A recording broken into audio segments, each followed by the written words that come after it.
One of the biggest challenge I feel between couples is that the hard time getting to love each other, but especially in the area of seeing the greatness of the other. We see the other with all its problems and all his baggage, his past, his, you know, and we feel like we, with time, by the more we know the person, the more we are disappointed, or we had the picture, we had an expectation of what our spouse will be, or the greatness of that person. And especially at the beginning of marriage, that's very true, especially at the beginning of marriage, and we feel that our spouse is not so great. And very often what happens is that, and we think that, okay, that's not the person I want to marry, I wanted someone greater, I don't see great you are, and it's hard to love the person when you don't feel they're great, and sometimes that person itself doesn't feel great, they don't feel good about themselves, they don't feel great, and therefore for the spouse to love someone who doesn't love themselves makes it even harder. So what happens? Really, we have to look at couples like that. The two spouses, each one is, well, imagine that I would tell you like that. Now, with Yaakov, right, we know that he had to work 7 years to get Rachel.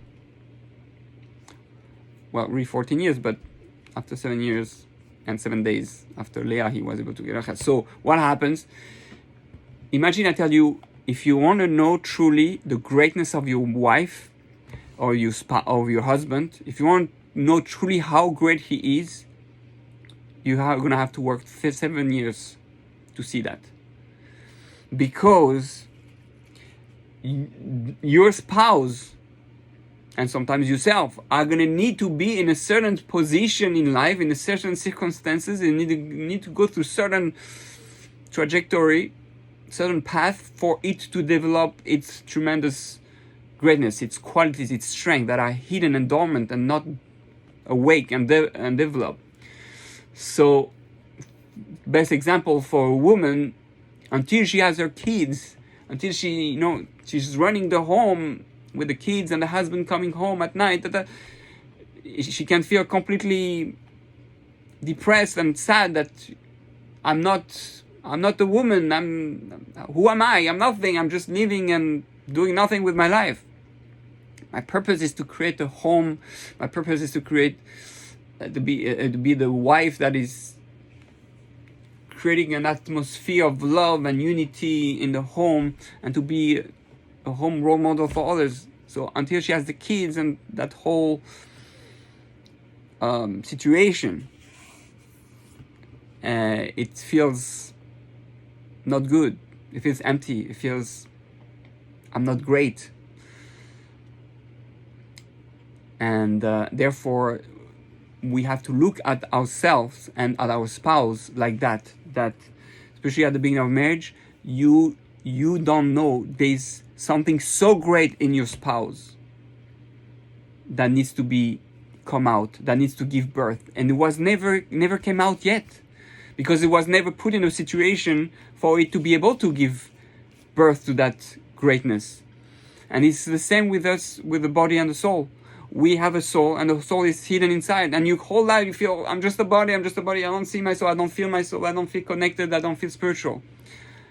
But you're going to be put in certain situations of challenges, of pain, of suffering, of greatness, of pleasure, in tremendous experiences. And all those things are going to push you, and all of a sudden you're going to see yourself doing things you never thought you could do before. You're going to see that there's something spiritual in you. You start feeling all of a sudden spiritual and stuff like that you never know it was there. Because yes, we all have tremendous greatness hidden inside us. But sometimes we don't know how to tap into it. And because of that, sometimes we get depressed too early. We give up. We have to be patient. Marriage, especially at the beginning of marriage, it takes tremendous patience. And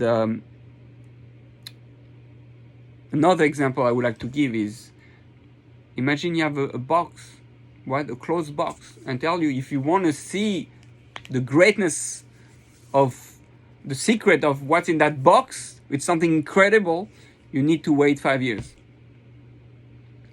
or 10 years.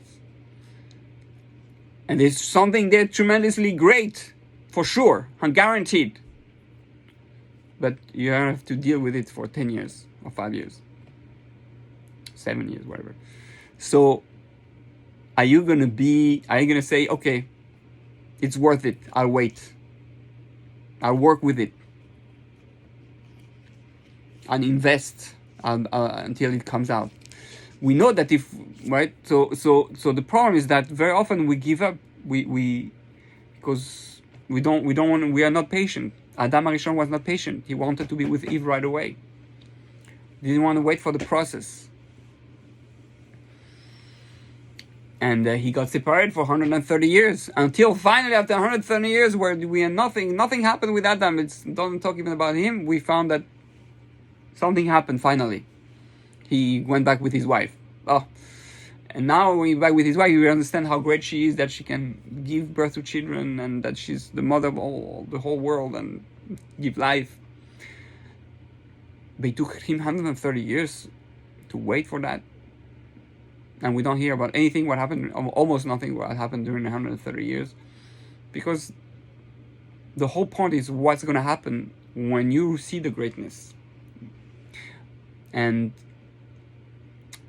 But that's the way. You have to wait. You have to wait, you have to be patient, you have to work on knowing that there's something secretly hiding inside your spouse, and that thing is tremendously great, but it takes time to develop and to mature, to come out. And let's see if I had one quote that I love about marriage. Let's see if I find it right away.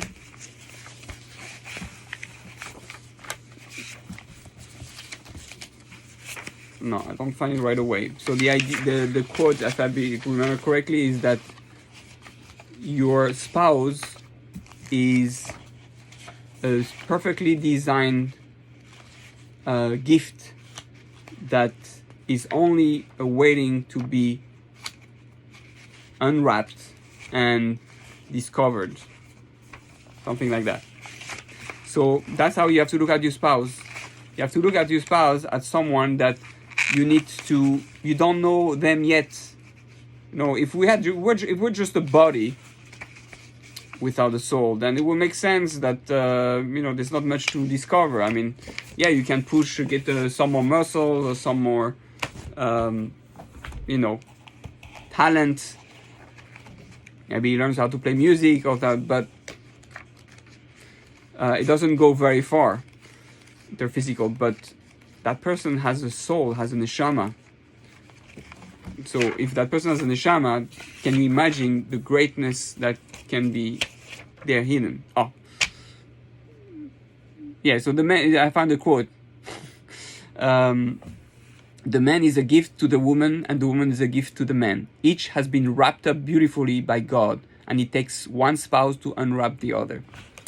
So that's a bit the idea, and we have to learn to unwrap it. And unwrapping it sometimes takes time and patience,